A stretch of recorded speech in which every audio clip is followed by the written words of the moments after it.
नमस्कार. आपल्या सगळ्यांचे महाराष्ट्र सोशल न्यूज चॅनलमध्ये हार्दिक स्वागत. चला वळूयात एका नवीन बातमीकडे. आजची बातमी.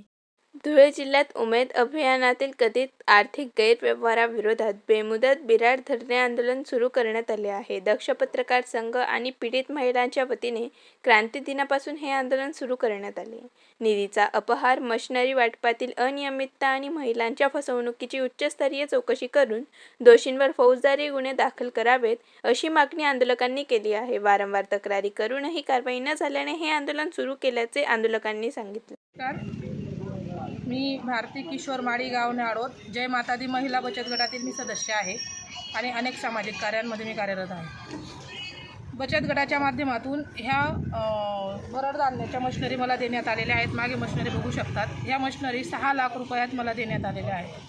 6 लाख रुपये हे माझ्या बचत गटाच्या अकाउंटमधून वेंडराच्या अकाउंटला अधिकाऱ्यांच्या संगमताने हे पाठवले गेलेले आहेत. याची एंट्री आहे. तसेच 30,000 रुपये आमच्याकडनं कॅश पेमेंटमध्ये घेतलेले आहेत. ईश्वर पाटील आणि लोकेश सोनवणे यांनी. असे 6,30,000च्या या मशिनरी आहेत.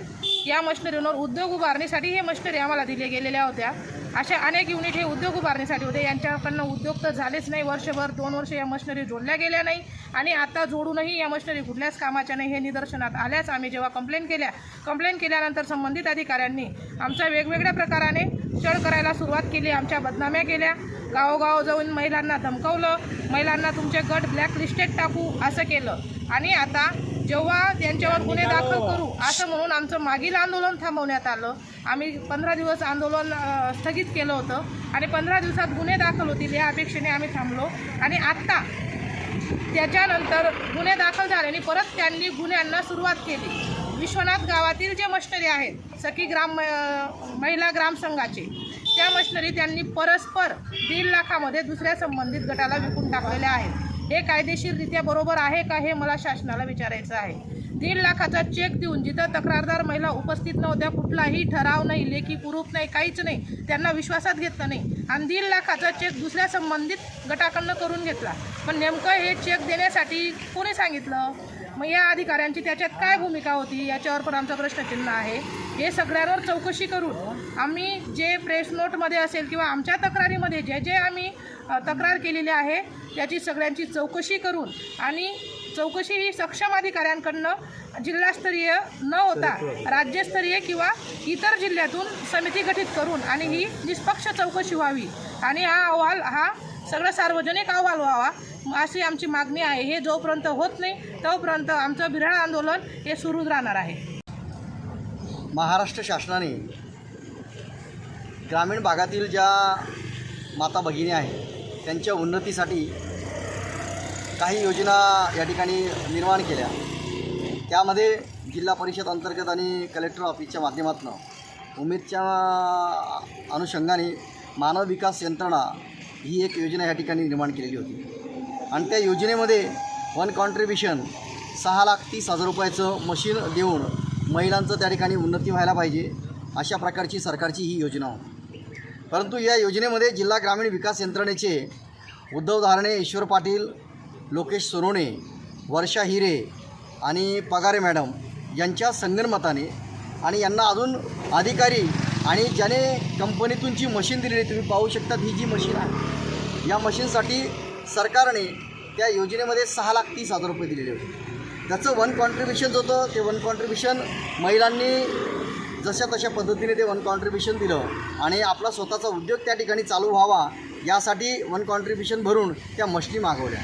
परंतु या मशिनी जर बाहेर आपण त्याची किंमत जर बघितली, आम्ही त्या ठिकाणी बऱ्याच मशिनींची किंमत बघितलेली, ती मशीन 1,20,000 रुपयाची यांनी खरेदी केली. म्हणजे जो काही मालक होता, मशीनचा जो काही मालक होता त्या ठिकाणी ह्या मशिनी बनलेल्या आहेत, तो वेंडर याला संगनमत करून या ठिकाणी ही मशीन 1,30,000 रुपयाचीच त्यांनी खरेदी केली आणि या भगिनींना या ठिकाणी दिलेली आहे.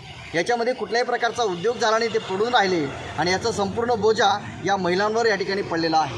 ही बाब ज्यावेळेस आमच्या निदर्शनामध्ये आल्यानंतर जवळजवळ 5 महिन्यापासून या गोष्टींचा पाठपुरावा करून संबंधितांवर गुन्हे दाखल करण्यासाठी आम्ही या ठिकाणी माननीय जिल्हाधिकारी असतील आणि मुख्यमंत्री, उपमुख्यमंत्री, त्याच पद्धतीने ग्रामीण विकास यंत्रणा, ग्रामीण विकास मंत्री यांच्यापर्यंत आम्ही तक्रारी दाखल केल्या. त्या तक्रारीच्या अनुषंगाने आम्हाला अजूनपर्यंत संबंधितांवर कुठल्याही प्रकारचे गुन्हे दाखल झालेले नाही. परंतु ज्यावेळेस यांना माहिती पडलं संबंधित जे भ्रष्टाचार करणारे अधिकारी आहे तर ते प्रत्येक गावाला जाऊन प्रत्येक महिलांना त्या ठिकाणी वेगवेगळ्या प्रकारच्या धमक्या देत आहेत, त्यांना वेगवेगळ्या प्रकारचं आमच्याबद्दल बदनामी करत आहे. तर या अनुषंगाने आज आम्ही दक्ष पत्रकार संघाच्या माध्यमातून 9 तारखेपासून आज क्रांती दिवस आहे, क्रांती घडवण्याचा दिवस आहे, म्हणून आज आम्ही या ठिकाणी आंदोलन केलेलं आहे. ॲक्च्युली आंदोलनाची जी काही जागा आहे ती जेल रोडची जागा आहे, परंतु त्या ठिकाणी अनेक प्रकारचे त्या ठिकाणी अतिक्रमण झालेले आहेत. त्या ठिकाणी ती जागा नसल्यामुळे आम्ही माननीय पोलीस अधीक्षक आणि शहर पोलीस स्टेशनचे जे काही PI साहेब आहेत त्या ठिकाणी आम्ही त्यांना परवानगी मागितलेली होती. त्या परवानगीच्या अनुषंगाने या ठिकाणी स्वतः PI साहेब, बरेचसे कर्मचारी, त्याच पद्धतीने कलेक्टर साहेब, या ठिकाणी कलेक्टर साहेबांचे जे काही PA आहेत त्यांनी आम्हाला सांगितलं की तुम्हाला न्याय मिळणार आहे, संबंधितांवर गुन्हे दाखल करणार आहोत, परंतु कलेक्टरच्या समोर ही जी जागा आहे इथे तुम्ही आंदोलनाला बसू नका. म्हणून आम्ही त्यांच्या शब्दाला मान देऊन या ठिकाणाहून आम्ही जेल रोडला जाणार आहोत आणि तिथून आमचं आंदोलन त्या ठिकाणी कायमस्वरूपी जोपर्यंत संबंधित अधिकाऱ्यांवर गुन्हे दाखल होत नाही तोपर्यंत आमचं आंदोलन हे चालू राहील. त्यांना जोपर्यंत सस्पेंड केला जात नाही आणि वेंडर ज्याच्याकडनं मशिनी आणलेल्या आहेत ती कंपनीचं ब्लॅकलिस्टेड जाऊन त्यांच्यावर गुन्हे दाखल होत नाही तोपर्यंत आमचं आंदोलन हे चालू राहील. बातमी आवडल्यास चॅनलला लाईक व सबस्क्राईब करा व दररोज अशा नवनवीन बातम्या पाहण्यासाठी चॅनलला फॉलो करा. धन्यवाद.